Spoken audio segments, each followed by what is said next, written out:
Hello, ladies and gentlemen, and welcome back to the Tom Dark channel. I am your host, Tom Dark, and today I am once again talking about the Pokimane drama, likely for the last time unless anything else wacky or crazy happens in the near future, because while I think it's been dragged a little bit by Pokimane because, well, she's being rewarded for crying on Twitter all day and pretending that there's some huge harassment issue on Twitch, right? She's found a successful grift, some may say. I mean, honestly, good for her, I guess, for figuring that grift out. Nice work. GG, well played. Definitely have to respect a fellow hustler on their grind set. But despite all of that, I'm gonna be honest, I'm getting a little bit bored, okay? I'm getting a little bit bored. However, there actually have been some interesting things that have happened recently with all of this. Somehow, DeFranco is involved now, and my timeline just keeps being flooded with these people. They're making me suffer. So I can't live through it anymore, okay, without making another drama video about it.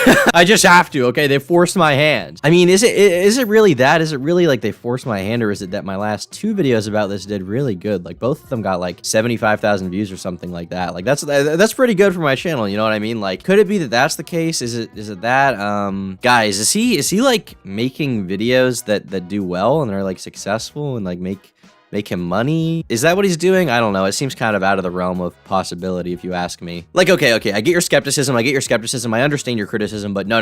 No way that's possible, okay? It's just not real. Come on, fake, not real. Tom Dark would never do this. So hard, man. I'm gonna put my cat on the mic. No! Dude, what are you doing? That's so fucked up, man! That's not a cat! That's not a cat! If you scream, shut the fuck up, motherfucker! What are you doing? Stop! Shut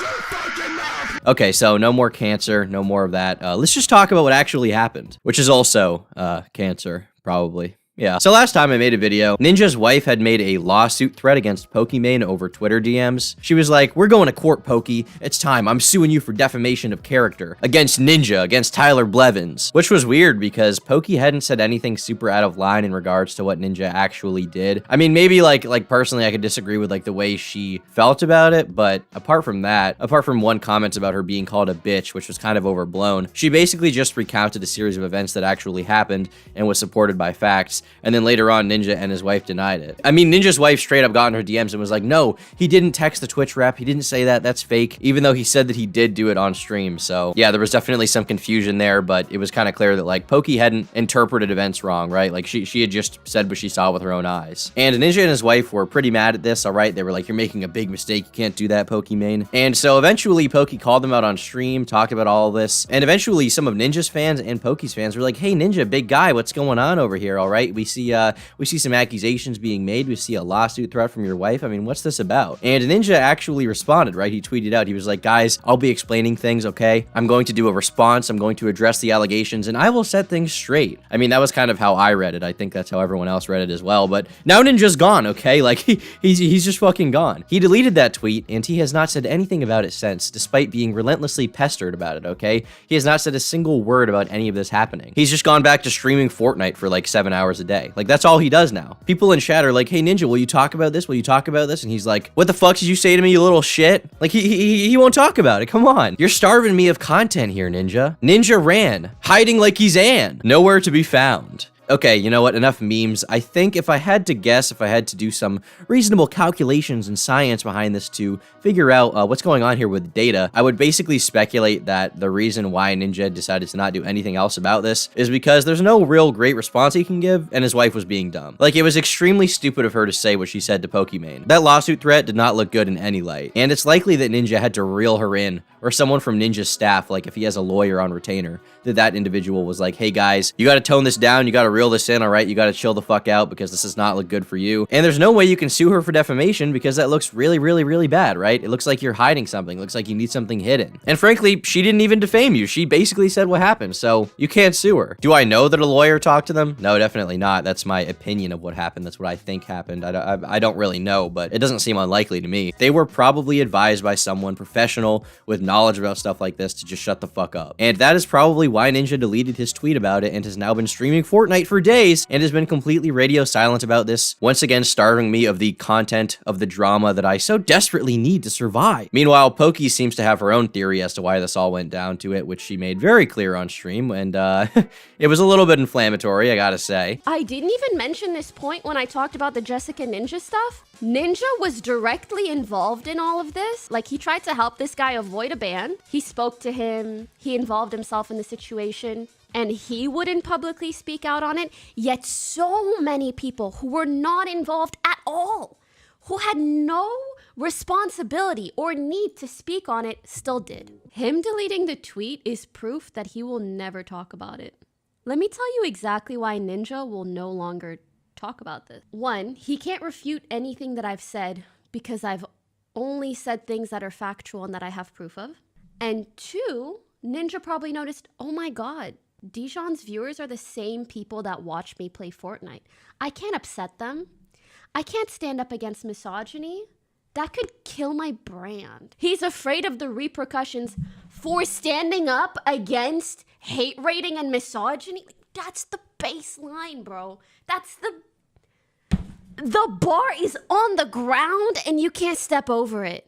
That's gross, man. That's absolutely gross. This is something I find super cringy. Like, why is she saying this stupid shit? Because once again, this self-righteousness is shining through, and it's something that I find to be very fucking annoying. The idea that Ninja is afraid to speak out against misogyny just seems so stupid to me. Like, if he wanted to say anything, he could and he would be fine. He's Ninja. He doesn't need his viewers or their respect. He is fine without them. Financially, he's set for life. The reason why he didn't speak out about it is probably because he genuinely doesn't think that what happened to you is that bad. He just doesn't really care, like a lot of people on the internet, if you can believe that. A lot of people don't think that you suffered that much. And so he doesn't want to morally grandstand about how there's this massive problem on Twitch where women need to be protected and saved, because honestly, they don't need to be. They're fine. You're just fine. Not everyone who disagrees with you is insincere. There are people who think that you are genuinely one of the dumbest motherfuckers on the internet, and it's not necessarily a grift for them. It's not necessarily a money-making scheme. It's because they genuinely think that what you're saying is some of the stupidest shit online right now. Catch me tomorrow adding Ninja. Where's the video at? I thought you had some things to clarify. And then he'll be like, why are you harassing me? Why am I harassing you for asking for the thing that you promised? Maybe because your actions have actually caused harassment to me. I'm just asking a question. Him deleting the tweet might also mean that they are actually preparing for a lawsuit and his lawyers don't want him to make any statements. Maybe? But why delete a tweet? Because if you're preparing for a lawsuit, like, you know that that's evidence either way. So if anything, you deleting it is proof of you trying to cover something up. Isn't that strange in and of itself? Ninja probably just knows that he was stupid to involve himself in this drama and wants out of it. Like I said, on advice of maybe legal counsel, or maybe he was just like, okay, I have nothing to gain here. There's no reason to talk about this anymore. Because realistically, if he did think that Gideon was evil or that he had done something egregious, then he could have just called him out and been fine. He's Ninja once again. But he probably just likes Gideon and thinks he's a troll and doesn't think that he did anything that terrible to you. And beyond that, you frame this as if it's like a simple business decision to do the bare minimum. But when you have nothing to gain from pretending to care about one particular social issue, why even do it, right? Why even pretend? It's not like Ninja has to be like liked by the cool kids anymore. He doesn't need to be in the in-group. He doesn't need you. He doesn't have to say anything he doesn't want to, and he doesn't owe you anything. But the next step in this situation involves someone else being brought into the fold entirely here, all right? Philip DeFranco, the news guy himself, who jumps right into it and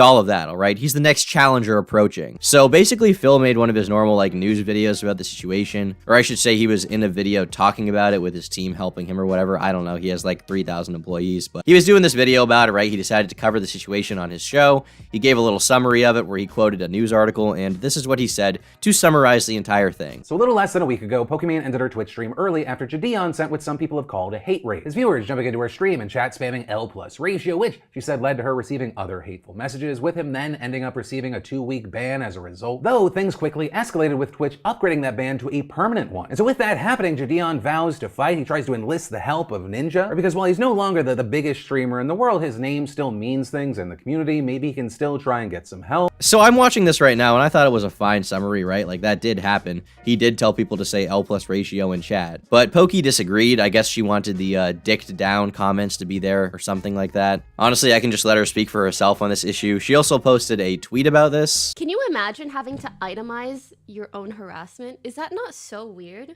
Do you guys think it's weird that I'm annoyed that even someone like DeFranco, who, you know, wants to be regarded as some sort of a news source, summarized everything that happened to me as, oh yeah, he just told his viewers to spam L's and ratios. Like, is that an unfair thing for me to be bothered by? And he reached out to Ninja for comment, and he didn't reach out to me for anything, and we have followed each other for so long. To me, the idea that he needed to reach out to Poki for comment is dumb because, like, she made her thoughts very clear. We already know what she thought. She's exhaustively talked about this on stream for multiple days. That's why so many people are talking about it, right? Because there's so much content to be made from it. That's why I'm here making my third fucking video about all of this, because she just keeps providing content for people to talk about, right? She outlines her thoughts very clearly and explicitly on stream, so you can kind of take those words and interpret them. The reason he decided to reach out to Ninja for comment is because Ninja was being unclear about what actually went down. As far as a lawsuit threat, that was up in the air at the time, so no one really knew what the deal was completely with that, and that's why he would message Ninja specifically and ask for clarification or comment, because he needed some more information in order to hopefully accurately represent the entire thing. But unless Pokimane was hiding something about this entire drama, some opinion she had, some information, some take she had, that she wanted to exclusively reveal on the DeFranco show for the first time, then there's no real reason that he would have to reach out to her, right? But I guess this is secondary to the idea for her that, you know, mostly her issues seem to be, I guess, that he didn't depict all of the supposed harassment she received, like people saying KYS in the comments. And after all of this happened, DeFranco decided that he would respond to it on his show a day later, where he wanted to address her criticism and talk about what he had said before, and if he thought anything like needed to be changed or whatever. The reason for the update is that Pokimane, whether it be a direct response to my specific video or just kind of like online chatter in general, she put out a tweet saying, "I'm tired of people minimizing the harassment I've received over the last week to just L plus ratio spam," and writing, "So here's a list," and wow. And looking through it, we really just reported kind of like the last things that happened that led to the ban and why everyone was angry at Ninja. The bigger focus on the ridiculousness of the Blevins threatening a defamation lawsuit against Pokimane. And I'll link to the post in full down below, but let's go through some of it. Because in addition to the things that we covered yesterday, she wrote that Jadion tweeted negative and hateful things about me before the hate raid and made YouTube videos about me, saying yes, he did spam L plus ratio, but this part matters the least. With her then detailing how Jadion led this audience to bypass things that she tried to do to stop the harassment, noting that after she put on follower mode in hopes to try and stop the spam, he told his viewers to follow me so they can spam me later. Also saying the harassment wasn't just towards her, but Jadion opened up profiles of her subs and called them snitches for telling me what he was doing, which then led to his viewers messaging her subs and harassing them, telling them to kill themselves, calling them slurs. But they're then going on to detail how he was publicly making extreme sexual comments about her. Also noting in addition to Ninja, he asked for other streamers to go to war with him, including Aiden Ross, and asking Aiden Ross to tweet at me / DM me, which increased the spam I received. Also saying that Jadion multiple times said that she banned him from Twitch, but saying no, it's Twitch's decision and he would have been banned if he hate rated anyone else. But they're also noting that when she went live on Twitch, he'd stream himself reacting to her stream on his Instagram live, which she says made her receive even more harassment. That's in addition to all of his fans spamming all of her social media platforms, including threats, etc. And then seemingly trying to then end this with a follow-up tweet writing, "I'm glad he apologized and told his viewers to chill. Hope he does better in the future and that this will be the last time I have to talk about this." And that, at least for now, is pretty much where this update ends, but I do want to kind of end on a personal note. One, it was important to me to try to rush this update in because the harassment was far more egregious than I was aware of. And two, even though people always tell you not to do this, I do want to say I think I was justifiably criticized. While the coverage yesterday was factual, I think in an effort to more specifically focus on just the insanity of the Jessica Blevins Ninja situation threatening lawsuit, I ended up accidentally minimizing the level of harassment, which, once again, we just walked through it, is crazy. I guess once again, I just don't see any of this as that bad. I get told to off myself every day in my YouTube comments, and I get called a little emo dork among, you know, a whole slew of other insults, and you don't see me talking about how emo dorks need to stop being harassed online. If Jadion had been telling her to off herself and telling his fans to say that, then I mean, that would be an entirely different thing in my eyes, right?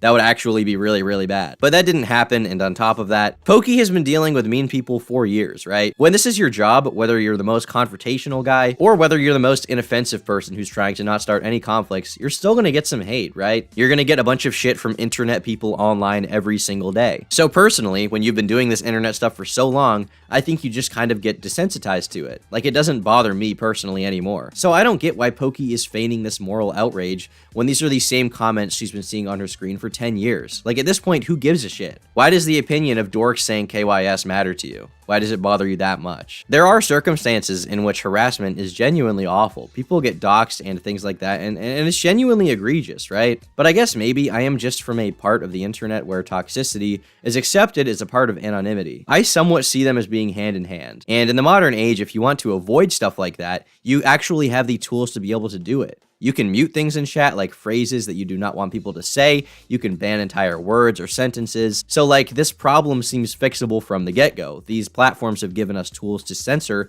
people we don't want to hear from. So why don't you just do that and be done with it? Like, that would totally fix the issue for you if you just banned a few words from your chat, a few mean words, a few mean insults, a few mean phrases. But I guess it's more convenient and profitable for it to be this big story about girl gamers needing to be protected or whatever. So after that stream ended, Pokimane made one final comment about this on her second Twitter account. She says, "To those telling me to move on or stop dragging it out, I'll move on once I stop receiving thousands of hate messages daily. You move on first, you frickin' weirdos." You are dragging it on. Every online entertainer gets hate every single day. Just mute words on Twitter and use the tools afforded to you to stop yourself from seeing it if you can't control yourself. Believe it or not, you cannot control everyone, okay? There will always be mean people who you do not like. That will never stop online, ever, ever, ever. It will always be the case. So maybe for your own well-being, if that is really the concern here, you should use the tools that Twitch and Twitter have provided you in order to avoid this shit. But once again, I guess it's just more profitable to scream and cry about it. I'm pretty tired of this drama by now, in case you can't tell. I'm just fed up and frustrated with these fucking people. Don't get me wrong, it's been fun, and the extra attention on the channel is great, okay? I do appreciate that, I do like that, but I gotta be honest, I can only take so much Pokimane in 1 week, and right now I think I've overdosed. So I think I'm gonna bring all of this to a close, at least for now, unless something really interesting happens. I don't think that's gonna happen, and I will probably end up talking about Poki in the future because she's a dumbass. But at least for today, that's all I got. If you guys liked the video, then be sure to leave a like. If you disliked it, then leave a dislike on the video. Drop a comment down below with your thoughts, and I will see you all in the next video real soon tomorrow. Bye.